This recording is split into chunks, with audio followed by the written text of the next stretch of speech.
still by myself. Jason has left me to never return. He said he's done. He's quit. He's finito. He's staying in Italy. He's drunk and happy. And he's going to live the rest of his days in the boot, never to return to this podcast ever again. Sight! Baby! Hey! He's back! Yeah! Now I gotta go hit the intro. Woo!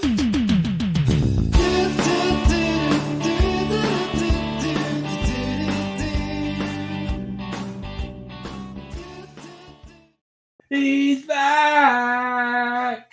Look who's back again. Yeah. Oh yeah. Uh-huh. Yeah. That guy over there. Outro, baby. This is about me. That guy right over there. This guy. I've missed you so much. Three things. I've missed you so much. Italy does not suck. I would never, ever, ever move to Italy without you. So just want that to be known. I appreciate that. And look, I've told you this before the podcast got on the air. I went through an emo phase on the podcast. I was stressed out after a few episodes. And it was I haven't gotten to watch them yet either, so it'll be a surprise. Yeah. It was very depressing times while you were gone. A lot of shit happened. A lot of shit went down. As per normal, Jason leaves the country and shit happens at Chelsea football. That is 2 times in a row that I have traveled abroad. Only this time I didn't get to witness his last game. Last time I got to witness Potter's last game. That is true. To witness in the last game. So yeah, I mean, whatever. Yeah.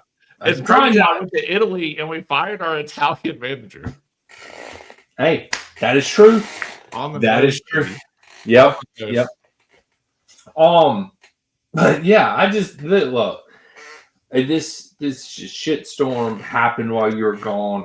I don't know how much we'll talk about the Charlton thumping on Sunday. Yeah, I mean, what do you want us to talk about?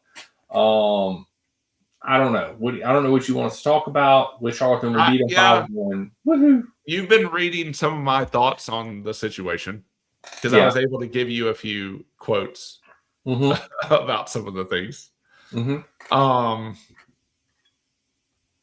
Yeah, it's weird. All of it's weird. Like, it's weird that what happened in the summer to now is like really strange. And I have a lot of feelings towards a lot of people and entities. But one entity specifically. All this is so unsurprising. Like, all of this stuff, all of the things that Chelsea does is just clown show FC, nonstop, 24/7. You can tune in at any time, and there's some bullshit happening with this club. Like, I don't know. I don't know. You hear things about a project and stability, and then this kind of shit happens. And it's like, how much time do we give a manager? I don't know. You and I didn't really want to give time to Maresca anyway, but we were giving him the benefit of the doubt for like a year and a half. And like, as soon as you and I are ready to like assess him, he gets the axe. And then you got Liam Ross Sr. up in here. And that dude is like cut from a mold. It's like he was like the antithesis of like what Maresca is to the press. Yeah. Maresca is like not polished and says just like the most boneheaded things. And Liam Ross Sr. comes in and is like, says all the right things and does all the right things, but feels kind of plastic. Yeah. Like oddly mature. You know, he's like, you know, when you watch young Dakota Fanning and you were like, she's like 8, but she's acting like an adult, and there's this uncanny valley that's there. Yeah. Because 8-year-olds should not be acting like this. like act like an Right. 8-year-old. There's something about Liam Ross Sr. that feels a little like too polished for me, but I don't know. He's very Maybe that's what we corporate. need. Maybe that's what we need. He's got great style, great fashion. Yeah. I haven't had that in a while with the manager. Yeah, a lot of analytics about how he was getting on with the players and like the hugs and the handshakes after. Although I think Josh gave him a little bit of a side eye. Santos gave him a big hug. Yeah, him and Santos embraced for like 5 minutes after that. Enzo looks tired of new managers. Like it's just crazy. Like it's just, but like he's cut from a certain mold that I think fits this Chelsea paradigm more than anything else. But he's already a company man. Yeah, He's been with Salzburg. You know. Yeah. Man, like people are saying he gives Mourinho vibes, but like Mourinho has coming in. No, he absolutely not give Mourinho vibes. He gives very much corporate vibes. Yes, what he gives. Corporate's the perfect word. Yeah, he's a suit. He is a suit. Yeah, he's a suit. Like if you look up, like any corporate job in America, like he's just a yes man. He's going to do exactly what the CEO says, i.e. Blueco in the situation. He's gonna nod his head. He's gonna kiss ass. Like it's just the vibes I get. I'm not saying he's a kiss ass. That's just the vibes I get from him. But he is very well versed in PR. Yes, exactly like you said. Exact opposite of Maresca. Like Maresca, no PR training. I don't think that dude had a day of PR training in his life because he would say like crazy shit. So, my thing is though is like Blueco has ruined every manager that has been here. Yeah, like they have ruined them. So, how long is it going to take for him to be ruined? Because I truly believe they will ruin him. I know. I think they've ruined.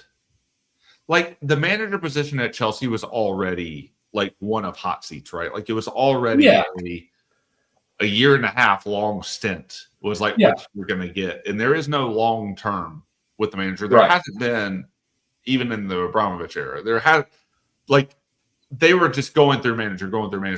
But it used to be a prestigious job, right? Like it used to be the manager gets to act out. The manager gets to have the personality. The manager gets to have a say in the thing. The manager gets to go toe to toe with the players. Like there was the whole thing about player power when we had the core of like Lampard and Terry and Droggs and Anelka, and like we had all those guys, right? Like in Cole, like we had all those guys. Like there was all of this like player power versus manager versus the board versus transfers versus money versus all this.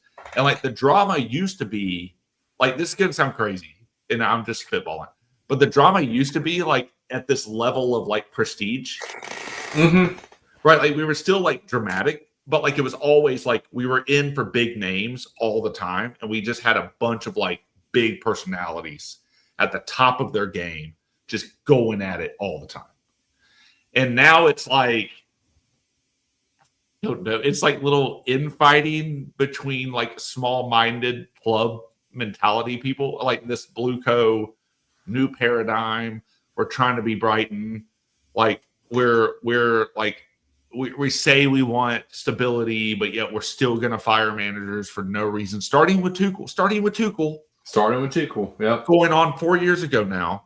Like it just feels so petty now. Like it used to just be like a clash of like big prestige personalities. And now it's just this little infighting where we're going after managers like Maresca. And we're going after because we have the same mentality that we have with managers that we do with players, where like somehow they're going to grow into this asset. Yep. Right. And the job doesn't have the prestige anymore. It doesn't have the drawing power of like a big coach. Like we're not in for big coaches anymore. We're not in for big players anymore. We are not that club anymore. We are a club that hedges bets on young talent based on scouting that's directed by a quintet of sporting directors that's led by two of the biggest goofballs in sport at the moment, and somehow they're going to get an award for this shit. It is insane. It is insane the way that we're running this club, but they're running it. You called it from the beginning. We harken back to this shit all the time. You said it. They're in it for the money, and that's it. Yeah. That's all they're in it for. They're giving Maresca a long contract, so they don't have to pay him that much money over the course of it. And they're doing that with coaches like Potter. Like, look. Did you hear how long they gave Rossini? Did you hear how long his contract is? No, 10. 6.5 freaking years. That's crazy. That's stupid. What has he done to deserve a 6.5-year contract? Yeah. But Maresca was in until 2029. Yeah, he had like a 5-year deal. Right. That's crazy. Potter had a 5-year deal. The only manager. The manager that had the shortest contract is the only manager that actually deserved the long contract in Pochettino, like with actual experience. He had a year +1. Yeah. Tell me how any of that makes sense. Why we're giving a guy that has never coached in the Premier League, that has coached mainly in League One and the Championship, a 6.5-year deal. Yep, crazy.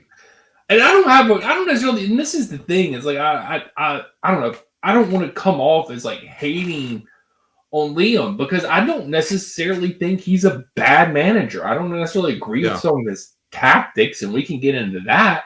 But I have my issue is what has he done to deserve a 6.5-year contract? Absolutely nothing, but that's not on him.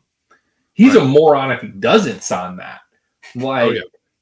So it's on Blueco. And it's like you said, they're trying to find the next up-and-coming manager so that, I don't know, whatever it is. But there is no prestige in this job anymore. Like, because no prestigious manager is going to come here and be a yes man. Like, prestigious managers have their own personalities, their own egos, their own way they want to do things. Now I fully understand why Amarin didn't get this job, because they weren't going to rebuild a squad for Amarin that had 3 at the back. They just weren't going to change their system. So, and I think Amarin's a hell of a manager. I think he got screwed at United. United's turning very much into Chelsea now, which is hilarious to watch. Just the shit show that is. But yeah, I don't know. He is very much more of a polished corporate suit guy that is gonna be a yes man that Clear Lake can control, that they can dictate. Hey, Cole Palmer felt a twitch in his thumb before the match today. You're not allowed to play him. There's that. Enzo had the sniffles this morning, so we can't play him. He only gets 45 minutes, boys. That's right. Wesley Fofana has 50 points on his driver's license. Can't play him either for that reason. So. I know what I hate about all of this is like the narratives that come out from both sides, and like the club pushes a narrative through journalists, and then everybody pretends that that's not what's happening. Like, I hate that shit. They play stupid. Yeah. Oh man, I hate all of that. Like I just want to be good, and I just want to be like run well, like, you know. Yeah. I mean, because you can admit, like, under the Abramovich administration, we weren't even run well. But at least we won. That's the difference. We won. And I don't want to defend the Abramovich era versus this era, like in that way. I think it's easy to like look at the results of the Abramovich era and go, okay, well, that clearly worked when we still went through like shit runs. Like it wasn't like all peachy keen like the entire time. And like Abramovich was definitely sports washing his money, and like you still had this core group of people that had a vision that still like went after the vision, and like even within the ups and downs of like what that was and like the managerial changes and all that, like the vision was win the league, win Champions League, and Champions League being the highest goal. And like they did what they needed to do that. And like, and everybody can talk shit about it, but like It took money to do it, and you're watching these big clubs spend like insane amounts of money that everybody was like crying foul about when Chelsea does it, and like everybody's crying foul about when they did it like decades ago, and like Arsenal are definitely like pumping shit in. Like, but the difference between Arsenal now and like what Chelsea has never been is a club that is given a manager time. Yeah. Now it's taken like 6 freaking years. Yeah, 6 years. And one trophy. And one trophy. That he won at the beginning. In the first year, he was there. So, like, can you argue that this is going well for them? I don't know, because it still isn't like out of reach for City to like come back and grab this. So we'll see what happens. God, I hope they don't. I like would love it to be a spectacular failure, because like if Arsenal fails this year, I don't think that anybody should want to be Arteta at that point. Like, people keep talking about like, are you the next Arteta? Are you the next Arteta? And it's like, you're only saying that because Arsenal are in the conversation more than they ever have been this year. Right. Like they've always been like maybe Arsenal will do it, but we can always watch them capitulate. And like, I'm just waiting for it to happen this year, like it always does. But yeah, like there just isn't a clear vision with this club. Like it is like they say there is, and they keep trying to convince us there is. There's a project. There's a project, and even like I watched Liam Rossini's press conference about Arsenal today, which is weird that they did it like 2 days ahead of time. Anyway, but like, and he's very polished. He says all the right things. Like there's something about it that doesn't feel as authentic. It just feels very well said. Like, and maybe I just don't trust him yet, and that's fine, because he's brand new, and I don't think I should, and we'll see what happens. And we're still taking bets on people that don't have experience in the Premier League, because why would we hire somebody with any experience? Yeah, but like, I know it's crazy, but at the same time, it's like I understand why he says what he says, and like he does have pretty good fashion. So it's better than Maresca, it's better than Tuchel even. But like at the end of the day, I don't know, man. We're just a club that just feels like a bunch of talk, and like the things aren't really coming to fruition. Because for all of my optimism at the beginning of the season, where I thought like maybe we could have a run at stuff, like it did require teams to fall off. And Arsenal just haven't fallen off this year, and we couldn't do anything this year, and we chose to have a great November and then bottle it in December, and then our manager chose to be a drama queen, and then that didn't go well with the club, and all the bullshit that came with that, and all the stories that are coming out with that. So it's just weird. It's weird to be a Chelsea fan, man, because like there is no stability, and there hasn't been in like the 20 years that we've been fans. Like we used to be the new fans. Like you're right. Like they always accused people of being the new fans. I'm like, it hasn't been fun. Like it hasn't been like fun the entire 20 years. Like we've won a bunch of shit, and we got some bragging rights over the other London clubs for sure.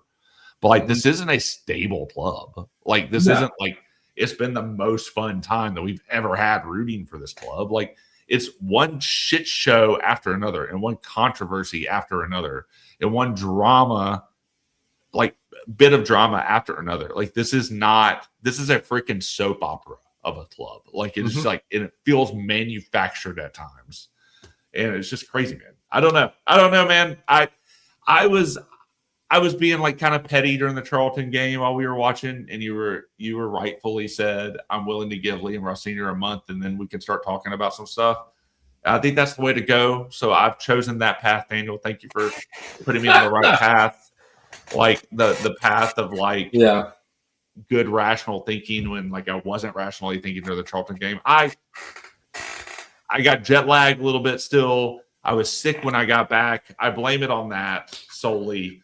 And my head is now right, and Daniel put me straight. So I choose to do that. It was a good win against Charlton. First half notwithstanding, and we'll see. I mean, it's going to take time to assess his rotation. It's going to take time to assess. It's not his rotation, Jason. He doesn't. Yeah, that's true. That's true. The medical staff will tell him what to do, Yeah. and the sporting director's telling medical staff what to do, and Yeah. Bali's telling them what to do. Right. And somehow we all still point the finger at Bowley. I don't know.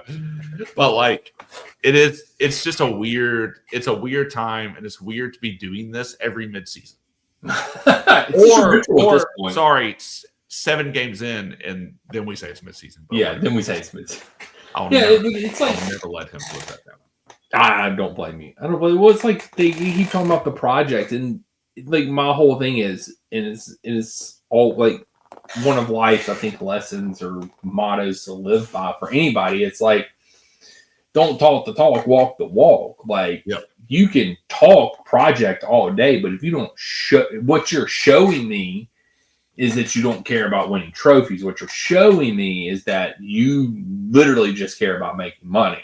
So that's what, and we talk about the eye test on here all the time. When I look at Blueco, they say one thing and do something completely different. So I have no faith that they will ever buy experienced players as much as, if the right opportunity comes along, yeah, sure, we'll buy an experienced player. The bullshit. No, you won't buy an experienced player unless it's somebody like Tosin, who is like experienced from a mid-table club that shouldn't even be playing for Chelsea, and you got him for free.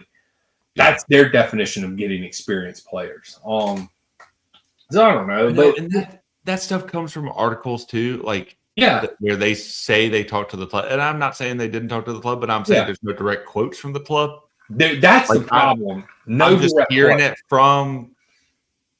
It's being you're hearing the interpretation through. Yes, right. Exactly. There's no direct quotes. Like, I've never seen somebody sit down and interview somebody and then have no direct quotes from the person. Very odd, very strange. I've seen Egbali say he wants to be like Brighton. Like, I've seen that. Mm-hmm. I can point to that definitively. I mean, and there is, Jason, I'm just throwing this out there. I've seen it on Twitter, so that means it might be true. It may be true. It wasn't community noted, so it could be true. Oh, okay. Not saying that it is. So don't sue me for this, Egbali. He might be on the Epstein list. I'm just shit. Just what I heard, just what I read on Twitter. Not saying it's true. Lucky for him, it's never coming out. So what I heard. Maybe he's on the list, maybe he's not on the list. I don't know. So it's just internet chatter. Just Twitter chatter. Just Twitter chatter. The ones that community noted. Yeah. Although he has been blocking massive amounts of Chelsea fans and untagging himself in Chelsea fans' posts currently on Twitter. So Egbali is, and he gets shit on every match. And this is now my new favorite thing of watching Chelsea matches is just getting to hear Clearlake get shit on for the entire match. Yeah. Who did we play? Was it the Fulham match? Was that before Charlton? Is that who it was? I'm trying to think. It was a lot. Yeah, it was Fulham. Yeah, when we lost. Yeah, I gave the away fans the Man of the Match award for all the shit that they talked during the match and chanted. So it was nice. I mean, that loss is on them. They fired a manager that they said they were going to assess at the end of the season. I'm just saying. Like, hey, I did give, while you were going to dip you, Callum an inside track to manager of the year, but then he lost to Fulham, so that's probably off the table on that. Hey, heroic from him to get the point from City. Like, that's big. Big. Yeah, but it's one of those things. Like, I don't know. I mean, like, I don't think we saw a lot of different tactical stuff from Liam in this match. I mean, you basically got Hato playing the inverted back that game. He got Hato playing the inverted back. It worked. He scored. And Twitter was the funniest thing though. Josh made like 3 or 4 overlapping runs. And Twitter flipped out. They were like, "See, it's different. Look at the fold. Look at the right back overlapping. That's what he should." Yeah. They always shit on Maresca for not overlapping, and I'm like, I mean, that's fair. But if Maresca's last couple of matches, there was like some overlapping going on, and Josh. I mean, yeah, he made like 3 overlapping runs. Yeah. I don't really know if we need to call that like tactical changes or Josh was just being Josh and doing whatever the hell he wanted to on the picks. Yeah.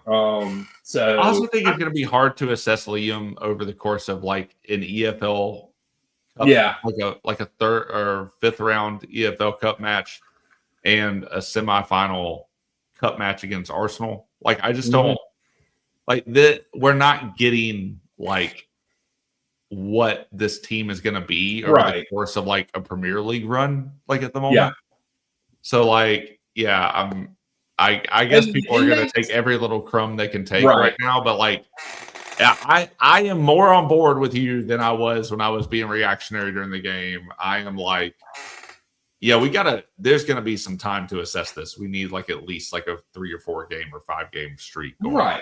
And I mean, even then, like I say a month, but it's like, how much can you do when you're coming in halfway through the season? But then I think, I mean, maybe Jason. I mean, let's just throw this out there into the ether, because not once, but twice has Chelsea fired their manager in the middle of the season and then gone on to win the Champions League and actually shit the bed in the Premier League.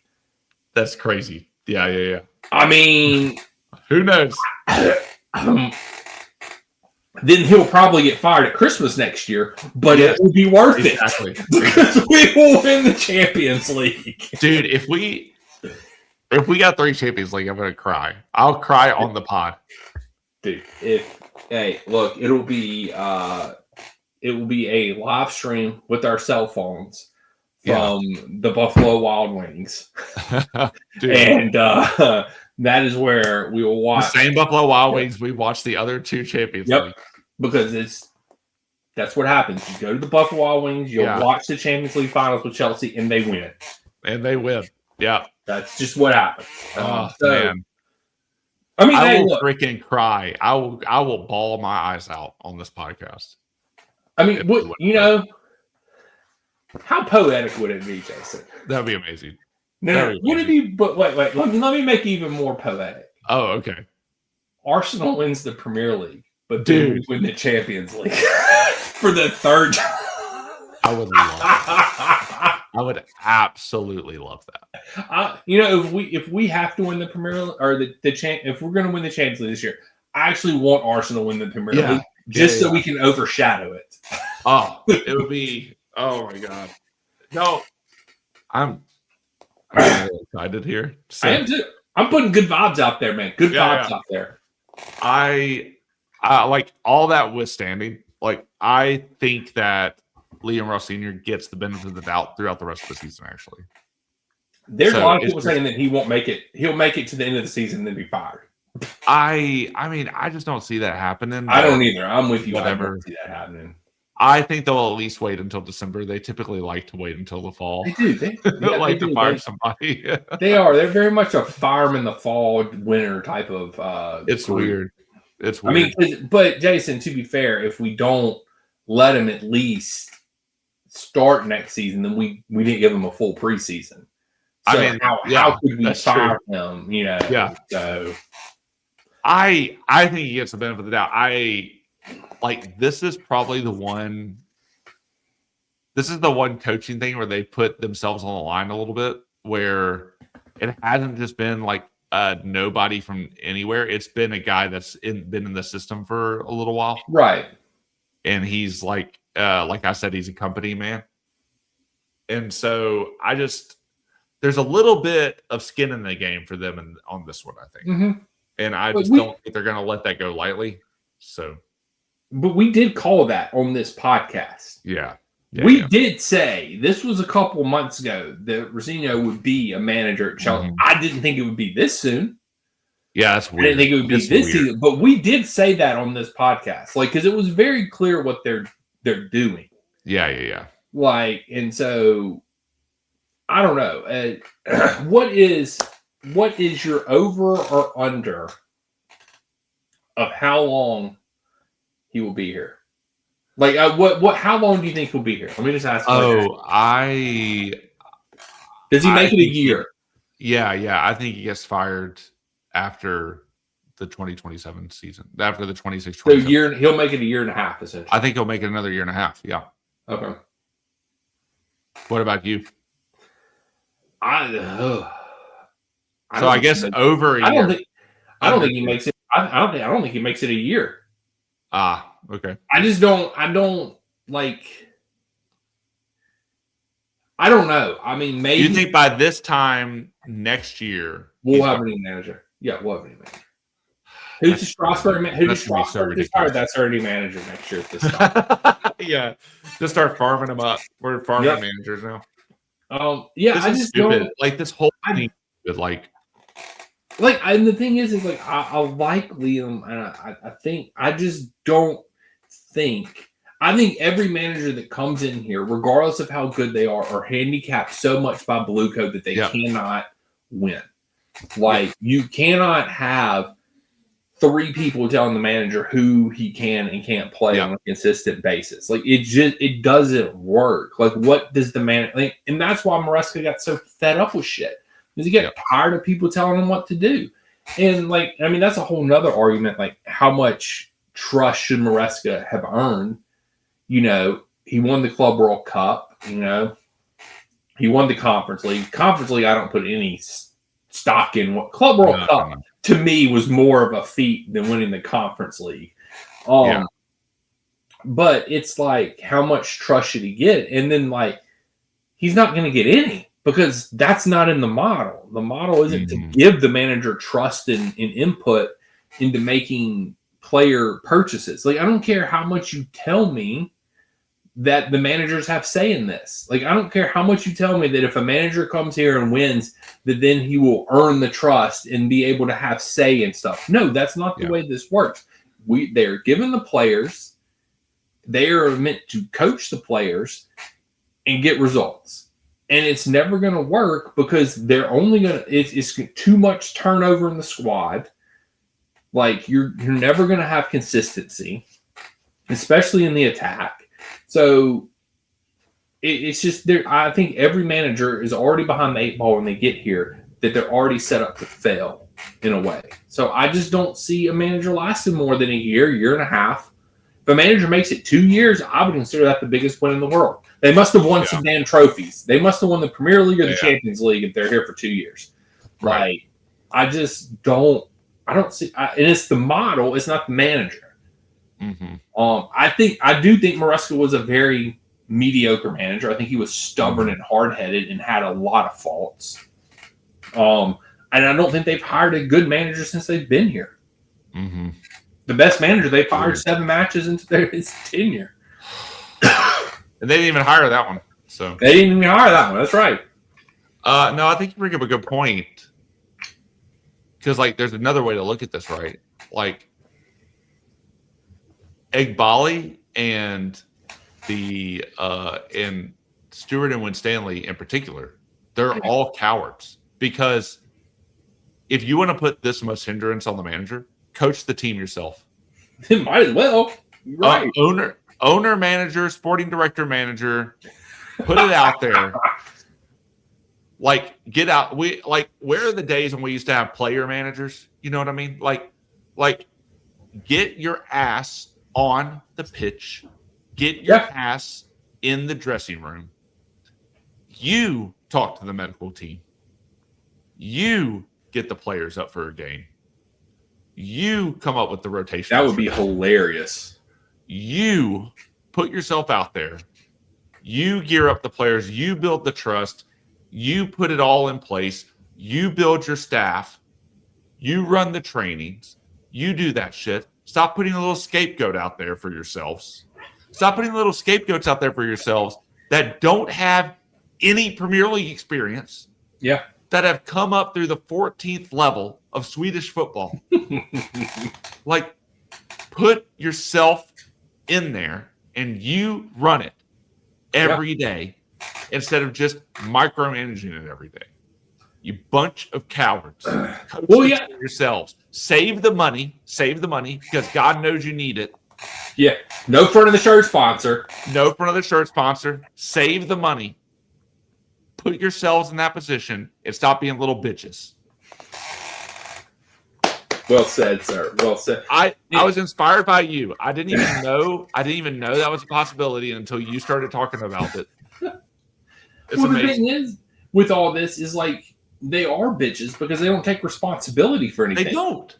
Like, No. Who's at fault for this? Like, why aren't the sporting directors being reviewed? This immense pressure that they're under that we hear about, there is no damn pressure. Their pressure is, how much money did you make us this year? Oh, you made us in the positives? Well, then your job's safe. Wow, and you did it without a shirt sponsor? Good job. Yeah, great job, guys. What other assets can we sell ourselves to pat ourselves on the back? Jeez. It is just... Like, I'm supposed to... like, that's a good point. Like, we're supposed to somehow buy into the project when we are, like, actively watching them skirt PSR rules. Yeah. And still not skirt the rules in all the competitions, so they still have to be fined. Yeah.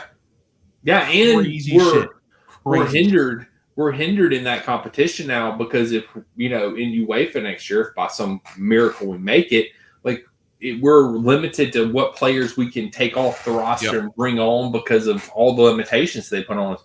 Yeah, and you skirted the PSR rules in the Premier League, but you didn't in the Champions League. So, I don't know. Dude, this brings up another point, right? Like, because I don't know. Like, you might have to explain this a little bit more to me because I was making fun of the front of the shirt sponsor because I was like, oh man, even Charlton has a front of the shirt sponsor. And you were saying that there's like some talk about why we don't have a front of the shirt sponsor right now. And part of that is they're not worried about PSR. Yeah. The thing is that from what I've said is that from what I've read is that they tried.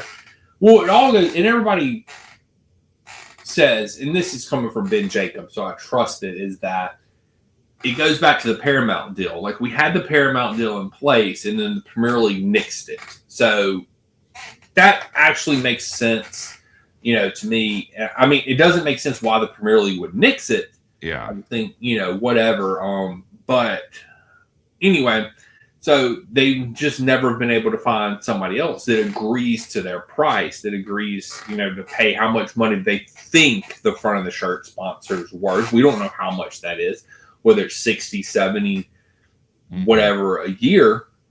And so they just they just not getting one. And they're like, oh, well, the Champions League will help us get one. And then they still don't have one. And it's just like, now this almost come full circle. It's like, well, if Paramount gets the rights or Netflix gets the rights to the Premier League for America, like a lot of people are predicting is going to happen, then they're just going to fall ass backwards back into the Paramount deal. So it won't be even that. Maybe that's what happens in all of this. But it's like, and the ultimate thing is they don't think they need it because we won the Club World Cup this summer. So they're just sticking to whatever outrageous money that the dollar value that they have, that clearly nobody else in the freaking world thinks it's worth that much, which that's why I'm like, how much are they legit asking for this?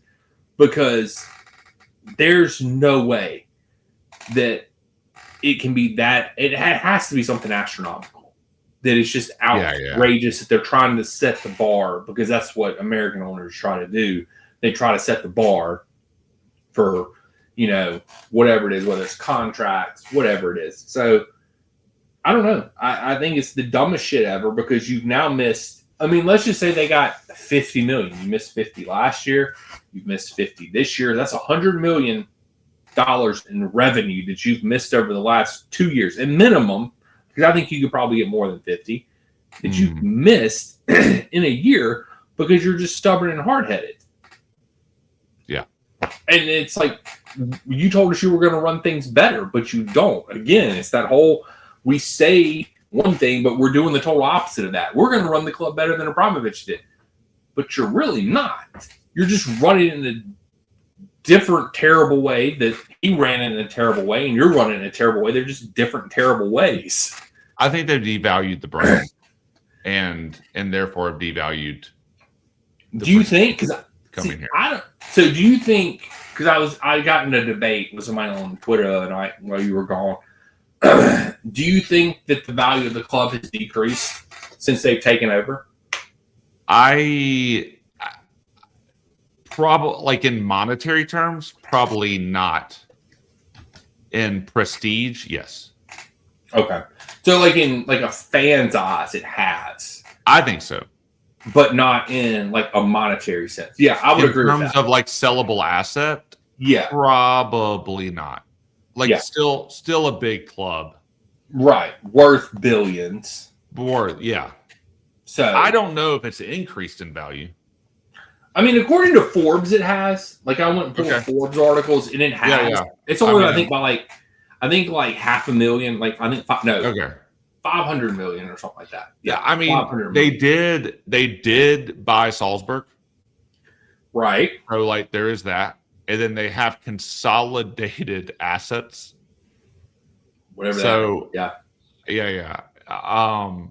So like I guess by that measure, I shouldn't speak too soon because we have acquired an entire other club. Right.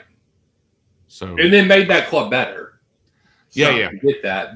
Salzburg is better off where they are now than where they were before Gluco took over. So yeah. They've increased their portfolio. Exactly. Which is all there. So yeah, I mean by that measure, I guess that makes sense. Yeah. I'm just talking to my ass. But like but I think you're right though, in like prestige, like from a fan's perspective and from like if you take the money out of it. Yeah. Like I have a hard time calling us a top 4 club anymore. Yeah. Like the tops, like we're bottom rung top 6. Like I feel like we're more 8 to 10 range. I agree. Club. Yep. So, I think Maresca overperformed last season. All those people that were talking about, oh well, we're just waiting for Champions League. Not guaranteed until the last day of the season. Right. Like not even. I mean, it was in our favor the last day of the season, but it wasn't guaranteed in the lead up, even to the last day. And I think the level, the way that we're managing managers, and the way that we're thinking about players, and the way that we are doing contracts, the strategy of getting player wages down is a solid strategy to me. Like I think that's I would. The way that they've done that through extended contracts, I don't know if that has been the best way to go about it, because it hinders you in a different way than like a large wage bill hinders you, right? Like, but it's still hindering you in these large. I don't know. It's still hindering you in the type of player you can buy, but then that's affecting your entire transfer strategy. And then we're already hindered because we can't have a transfer army anymore, right? So then you mean the loan army? Yeah, the loan army. Yeah, the loan army. So you can't have loan armies anymore, which is the thing Chelsea was like really doing. We were famous. Made that famous. It's just a different it's a different box we put ourselves in than having like a high wage bill. Yeah. But at the same time, it just is like you're going for high risk, high reward because you're betting on these like younger players to get in. But then also you're hindering the manager from playing the younger players because when you first came in and took over, you spent buku's amounts of money because Bowley was masquerading as sporting director, and you spent buku's amounts of money on players from Brighton. Yeah, and Raheem Sterling, right? And then you have some of those players that are just like in football hell, like in limbo, the purgatory. And so it is weird. I think it would be really hard. I think it's really hard not to see us selling like a major player in the summer. Oh, for some money. Neto, I truly honestly believe is gone in the summer. Whether you want to consider him major or not, I think Neto is gone. I think Enzo leaves. Enzo as well. Enzo's the one I'm thinking about. Yeah, I think both of them leave. And Enzo, not as much. I do 100% will state Neto, I believe, is gone because and this is where it gets crazy because you have Quinde coming in. Yeah. So that means when Quinde comes in, you currently have 3 left wings and 2 right wingers. Because you have Quinde, Gittins, Garnacho. Right. That makes absolutely no sense. So you then have to at least move one of Esteval and Neto. And I think it's going to be Neto because they'll let Esteval's money stack up so they can probably end up getting over 100 mil for him in a couple years. So they will then have 3 left wingers and 1 right winger next year. They'll play Gittins on the right. I guess. I don't know. If Ross Senior's still here. Gittins never should have been bought. Garnacho never should have been bought. Yeah. It's just like, I mean, at that point, I would rather just get Madueke. Garnacho's a flip too, I think, in a few years. 100% agree with that. Yeah, give Garnacho. He'll be here 2 or 3 years. They'll flip Garnacho. Gittins is the same way. They're going to flip Gittins. I mean, they're flipping everybody. But, like, this is the transfer strategy I'm talking about. Like, is this the way to build a core team? Like, no, is this the way to build a team that is stable to win? Because this is the entire strategy of giving long contracts to players so you can just buy them to flip them. Right. Like, that is it's just based on money. It's not based on winning. Right. So as long as the team is competitive. Yes. But their vision isn't let's win a Champions League. Their vision is, well, let's be competitive and maybe get Champions League. Right. They won't say that, but that's what it is. Which is why I think Maresca overperformed last year. Yeah. I would agree with that. I mean, also our season last year was perfect fit for Maresca because the dude doesn't know how to rotate. So because of the Conference League, and we talked about this being an asset at the beginning of the league, the beginning of the season last season, he just got to put in a whole new 11 every time. Right. And the dude never had to make a rotational decision. Correct. It was just swap 11 for 11. Right. Yeah. And we had a decent injury record last season. Yeah. The first time in a while. And so he was able to just 11 for 11 for 11 for 11 for 11 for 11 every time he needed a new 11. Right. And that's why that opening stock in the Conference League because our B team literally walked it. Exactly. Why would I? Only reason I said I wanted the Conference League is so we can say we won the European treble. That's it. I just wanted it for that reason and that reason alone. I didn't care. It doesn't help that the Club World Cup is still not seen as a prestigious competition. Even though it made us some money, it didn't make us enough money to cover the PSR losses that they accrued, which is crazy to me. So it's crazy, man. I don't know. Yeah, we'll see. We'll see when the new PSR shit comes out in a little while. But it will be. But I mean, with the contracts and stuff, it's very much a gamble as well because you're signing somebody to a 7-year contract, hoping that they're going to become good. Exactly. But then you have somebody like Mudryk who goes out and shoots up dope, and then gets banned, and you're all of a sudden stuck with him. And what are you going to do? Is he supposed to come back, though? I keep hearing rumors he's going to come back.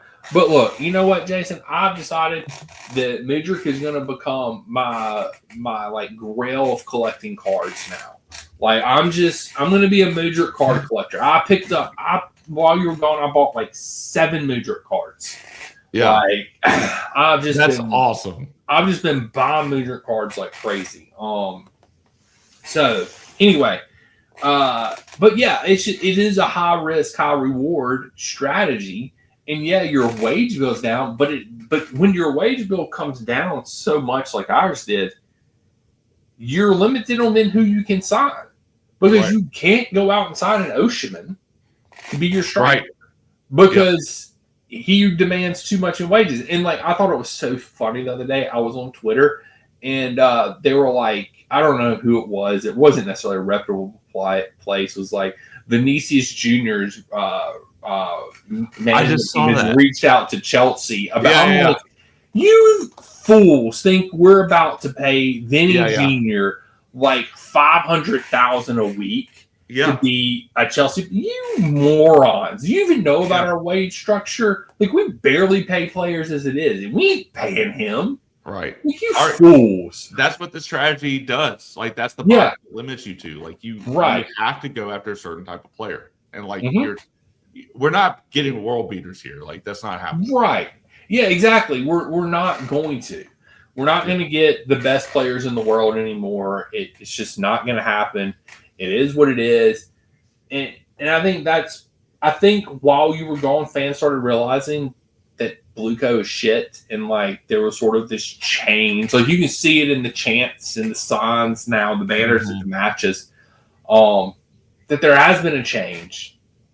And that people are finally realizing, Jason, what we've been saying on this podcast ever since our first damn episode, that they're here to make money, and that's the only thing they care about. And nobody listens to us. Nobody listens to the two dudes from America tell you these things, and we've been telling you for years. And maybe now finally people's eyes are starting to open. It's our fault. I don't know how to get the word out to these people who like have bought hook, line, and sinker the project. Yeah. Oh, God. The project is flip for profit. That's the project. The project is not winning. The project is flip. Flip, flip, flip. You're lucky. You're lucky you got a Conference League, and you're lucky you got a Club World Cup. And for that, thank you, Maresca. But like, Maresca, you flew a little too close to the sun, man. You should have just kept your mouth shut if you wanted to keep your job, and you didn't. And you started doing some speaking engagements apparently, and you started flirting with Man City apparently. All these bullshit. Writing a book. He's writing a book. Don't forget about the book. Good. Tell us about the book. Hey, he's in a very classy. That's why he got in trouble. That was part of the reason, because he was starting to write a book, and Chelsea's like, "No, we don't want you to write a book." I'm like, he's writing a book. But like, he's in a pretty classy Instagram post where he's just talking about how he loved his time here, and that's good. Thanks for the trophies. I don't know what episode it was while you were gone, Jason, but I did have a full melt about the word project. Oh, good episode. I need to catch up. I have not caught up. So hard. I mean, I went on like a 10-minute rant about if I have to hear the word project one more damn time from somebody, I'm gonna lose my freaking shit. What's really annoying about that word, right, is like they're using it to say they have a plan, but they're only using it to say they have a plan. Yeah. Like they don't have a plan. Like, this isn't like, your plan cannot be, we're gonna just hire and fire coaches constantly. They don't have a vision. They don't have the same vision that Abramovich did. Abramovich and co. It wasn't just him. There was like several people doing stuff. What is that? What?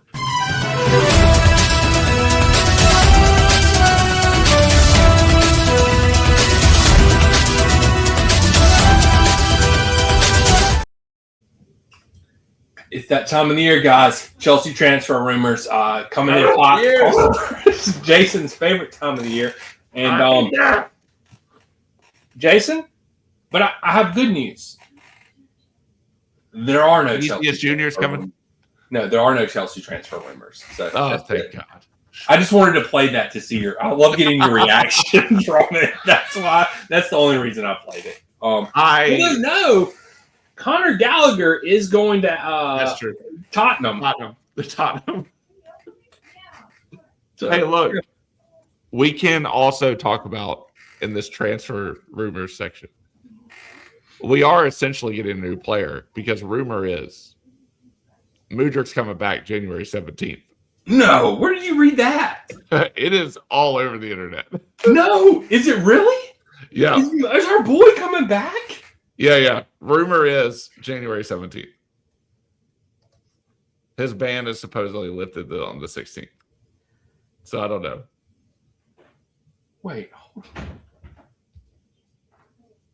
Yeah. Oh, I can't. Let you look it up. I need this. I need this more than anything. I need our boy Mudryk to be freed. I need only Jesus to run down the sideline, to run down the touchline with his butterfly. Dude. And yes, oh my gosh, if Mudryk comes back, I'm going to lose my shit.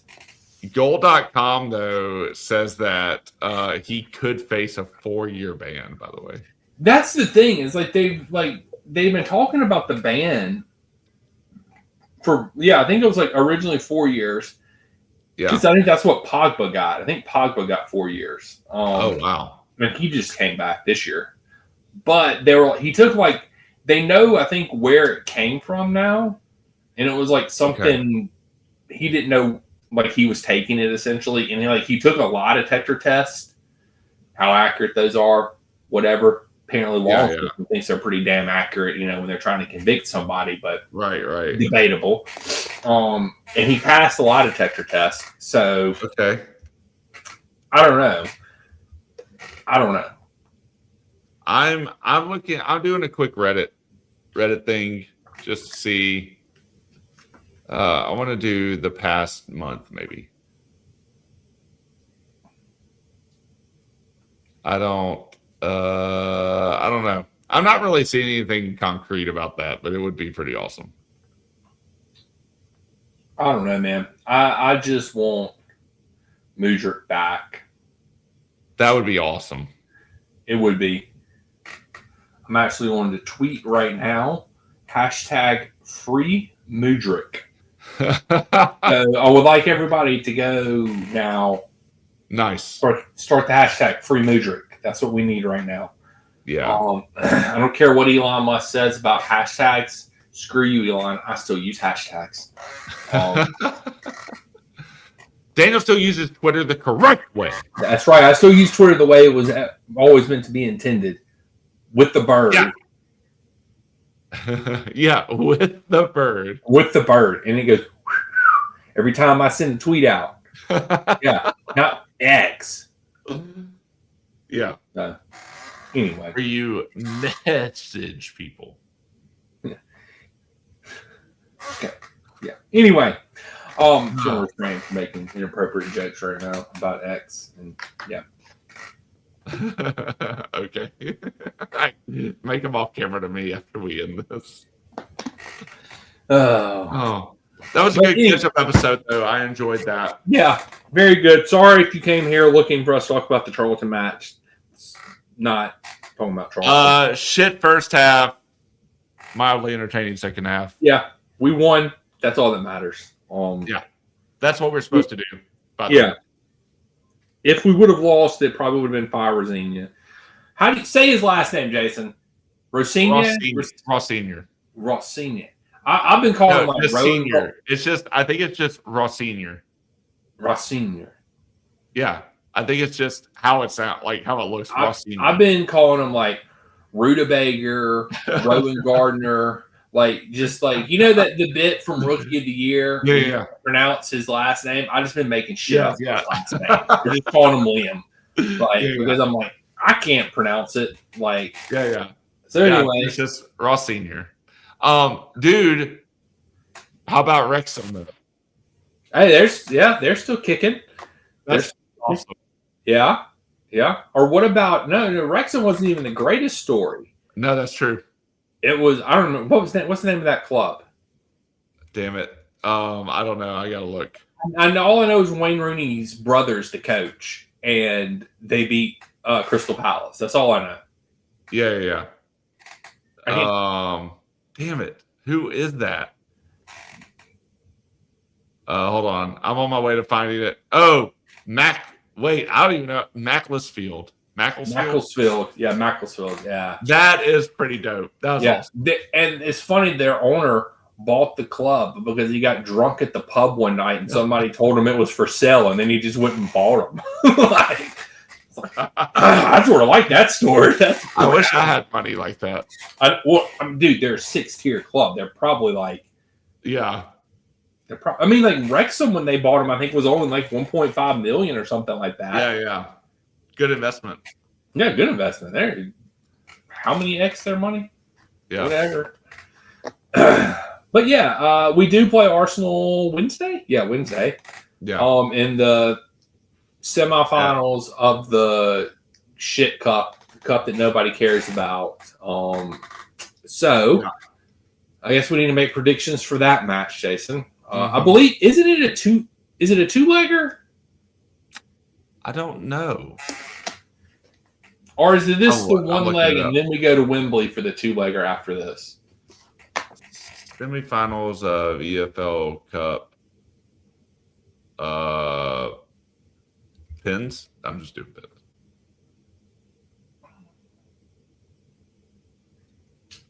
I don't know. I don't know either. I want to look at our. It's 2 legs. I think you're right. It is, yeah. Because we played the other one in February 2nd. Okay, yeah. It was 2 legs. So, let's make a prediction. How do we want to do this? Do we just want to predict whether we go through or not, or do we want to predict each match individually? Each match individually. Okay, each match individually. So this one is at the Bridge. Yeah. So, yeah. I have my prediction. I'm out of practice, so it's gonna be a weird prediction. But I'm ready. Okay, I'm ready. I'm ready. I had to think for a second. I'm ready then. Okay. 3, 2, 1. 2-1 Chelsea. Oh, okay. Oh, 2-2. I went 2-1 Chelsea. Yeah, I like it. Liam sprinkles some magic. And the he Liam feels sprinkle. the pressure. Liam sprinkles the magic. Liam Ross Sprinkle. Yeah. I mean, he does look Catholic, so he would sprinkle. I don't know why. I don't know what that means. Yeah, they sprinkle the babies when they baptize them. Well, I know that, but I don't know what looks Catholic means. What's Catholic? You know, He looks Catholic. what's Catholic? I mean, he's not Italian, so but He's not Italian. Not Italian, but Yeah. anyway, whatever. Oh man. Yeah, dude, this has been a great episode. I've enjoyed letting you have your say in all this and getting caught up. Are we going to record this week? Yeah, we should. After Arsenal? Yeah, let's do it. Okay, cool. We'll figure it out. We'll figure it out. Surprise episode for everybody midweek. Yeah. We also need to do another Behind the Badge episode that we were talking about at some point. Yeah, I'm going to research that one, but that article pissed me off. Yeah, it's so bad. I don't understand. I don't understand why I don't write blog posts. Like, I know that you like, I need to pull my weight around here and need to write more blog posts, but apparently you can just write shit now and just have a blog, like have a well-known blog. Yeah, pretty much. Like just shit. You could just write shit. Dude, what we should do, we should have a collab and we should do a collaborative post. Maybe we'll do this later on and we'll sit down and write together as if we interview the sporting director and what they said to us. I love it. And then we just don't give any direct quotes. And see how many people believe it. I mean, like, I love it. Yeah. Or maybe we'll interview Todd Bowley. That's what we'll do. We'll interview Todd Bowley, not give any direct quotes, and then see how many people believe we actually sat down with Todd and had a conversation with him. You know, I love this. And then we can just tell him. We can just, maybe throw in some jabs at Igbali in there, and maybe we'll tag Igbali in the post when we post on Twitter. What we do is we get one of our AI chatbots to be Todd Bowley. And then we interview him. And then we interview that. I love it. I love it. I love it. Yes. Okay. And then we put those direct quotes. Yes. And we actually have direct quotes. Yeah, we actually have direct quotes. Yeah. Love it. Love this idea. Yeah. Okay, good. We'll do that. Claude Bowley. Claude Bowley. Claude Bowley GPT. Mm-hmm. I love it. Yeah. But yeah. I guess tell these people I have not done a single flippity floppity while you were gone. What? I didn't. I just said we'll catch you guys on the flip side. No flippity floppies. I said that was your thing, and I didn't do any. That's your thing. Wow. So you organically came up with that. So I'm not going to infringe on your copyright. Although I have forced you to do that before on some bonus episodes on the pod. So. you force me to do it on the mail time episode. The Meltdown ones, yeah, because we flip rolls. We do flip rolls on the mail time episode. Which, speaking of mail time, I have like we got a backlog. Yeah. Dude, shit. Yeah, we got to do some stuff. Wait, hold on. I'm trying to make. We got to catch up. I'm never allowed to leave the country again. Oh my god, guys, are y'all watching this? Are y'all watching this? There's some mail time coming. I'm gonna say this is mostly Chelsea stuff. Like it is the majority. Like it is. So mostly Chelsea means mostly Mudryk. No, I do have. There is a Mudryk card in here. Oh, okay. That is now my lowest numbered Mudryk card. My lowest numbered card in general. It's not a 1-of-1, but it is my lowest numbered card that I have now. And then that card spurred me buying other Mudryk cards. Okay. And then I bought another graded Mudryk card last night. That is an exclusive Mudryk card. Damn. So, yeah, I've really been buying Mudryk cards lately. So, yeah. Man, Mudryk, please come back, baby. Come on. We need Mudryk back. Do you want to know who my current? Do you want to know who my current lowest number card is? I got this one while you were gone. Okay. I went ahead and opened some packs while you were gone. Robert Sanchez. What number? I think it's to 10. I think I have a Robert Sanchez to like 10. Wow. And I didn't even know that when I was buying it. I just bought it because it was a Robert Sanchez card. Wow. Okay, cool. Whatever. And it's like 10. I was like, apparently, Bob Sanchez is really good with his feet. He's really good with his feet. We didn't even talk about that. We didn't. We'll talk about it midweek. We got to save some of this. Class. He's world class, Jason, with his feet. He has the feet, baby. He has the feet. I don't know. Yeah. But anyway, yeah, I guess tell people where they can find us, Jason. Let's get out of here. Yo, we're on X, Instagram, and Substack. We made it easy for you. We're at Red White Blues FC on all the things. Boom. We are also on Spotify, Apple, wherever you listen to your podcast at these days. We're also on YouTube. Like, follow, subscribe, do all that bullshit on there. Get in the comment section. Y'all have been in the comment section. I've seen some of you comment on our YouTube. Okay, I've got to go look at this. Yeah, we've had some comments. I appreciate you guys, and I think there was a gal that commented. Have you talked back to them? Yeah, yeah. Always. I respond to the comments, or I'll heart them or thumb them up or whatever. Yeah. I always I acknowledge the comments at least. Daniel is the man of the people here. I'm the introvert. This is entirely not true. That is entirely bullshit. But on the podcast, it is true. That's because there's a buffer. Like there's like if you ever meet me in person, I probably won't talk to you. Like I'm just not that kind of person. I'll look, let's interact on X. I'll be a keyboard warrior all day. Yeah. But you want to get me in person? I'll be in real life. I'm your buffer. Yeah. Yes, Jason is my hype man, is what I like to say. Jason gives me confidence to go out and be a non-introvert whenever we go out. I'm the most awkward person in the world, so it's easy to just be look cool by my side. We just feed off each other. We're it is true. Unless you want if you want to have fun at your party, invite us because we'll be fun. Especially if you have alcohol.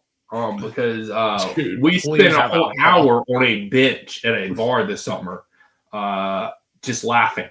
Laughing at a wall. Just laughing at a wall for a straight hour because we were pretty tipsy. Because we were on a beer crawl. So that's the kind of guys you're getting with us. Yeah. Anyway, I did. So sorry, I forgot to tell you this too, Jason. I dropped an F-bomb on the podcast. Whoa! It's like the second one in history. Second one in history. Yeah. So damn, I did do that. Well, I got to catch up. I got to go back. Yeah. I got some catching up to do. So a lot of shit happened while you're gone, man. Damn, dude. I'm glad you're back. That is the most important thing. You returned. I have missed you greatly. I'm happy to be back so much, and I'm glad you're back. But yeah. Until next time, we'll catch you guys and gals on the flip side. Bye, Maresca. Can't say it's been that fun, but thanks for the memories. Flippity floppity.